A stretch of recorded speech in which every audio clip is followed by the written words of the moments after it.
Well, gracious greetings, St. Stephen family and guests. Welcome to another edition of Living Water for a Thirsty Thursday. Well, you know, for the last few weeks, we've been talking about a reprobate mind. And we want to put a bow around it today. And I know this hasn't been the easiest conversation, thinking about whether or not, as a believer, we can get God so frustrated that he relegates us to a person that is beyond his reach.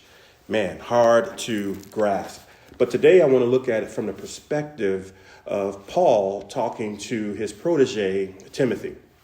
And it's in the 3rd chapter. And as you know, a lot of persecution, things like that were going on. But this chapter starts off and it talks about perilous times that shall come. And we already know these are the perilous times that we are already living in.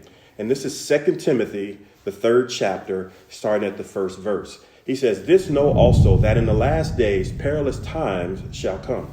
For men shall be lovers of their own selves, covetous, boasters, proud, blasphemers, disobedient to parents, unthankful, unholy, without natural affection, truce breakers, false accusers, incontinent, fierce, despisers of those that are good." Man, this is a list, isn't it? There's so much going on. And this is why we can see that this is where God starts to see, man, reprobate, this is my issue.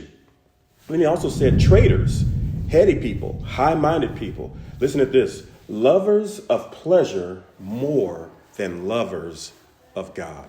Right? So as we think about reprobate, the person that has been relegated to that place where they are beyond God's reach, basically a person that is deemed worthless. That's what the word means in Greek. It is a person that is a lover of pleasure more than a lover of God. Listen, verse 5 says, having a form of godliness, but denying the power thereof. He says, from such those people, he says, turn away. I mean, you shouldn't even really be around. So he's even telling us, people that are like that are not people that should be in our everyday circle or people that we hang out with. And, you know, we should all be careful about who is in our circle, who we allow to pour into our lives, who we allow to, in some ways, influence what we say, think, and do. And so he says, listen, these people have a form of godliness, but denying the power thereof, so turn away from them.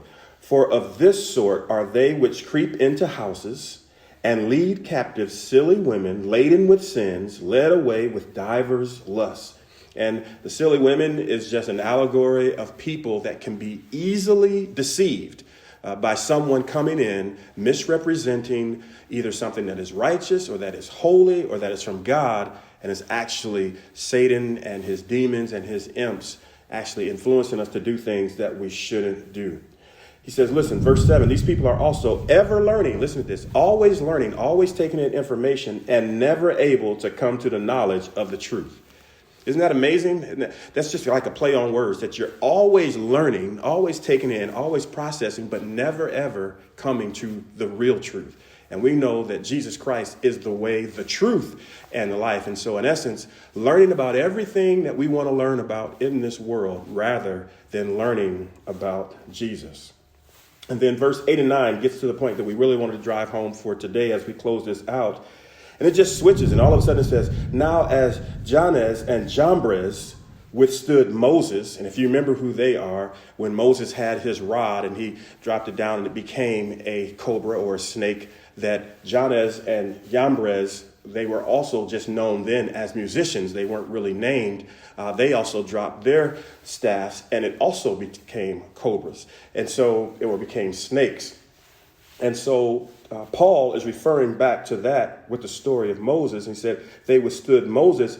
So do these also resist the truth. The same way that those magicians and sorcerers were believing in their power and believing in the power that they were receiving, whether it's from Satan or demons or whatever else they were doing, they stood against Moses.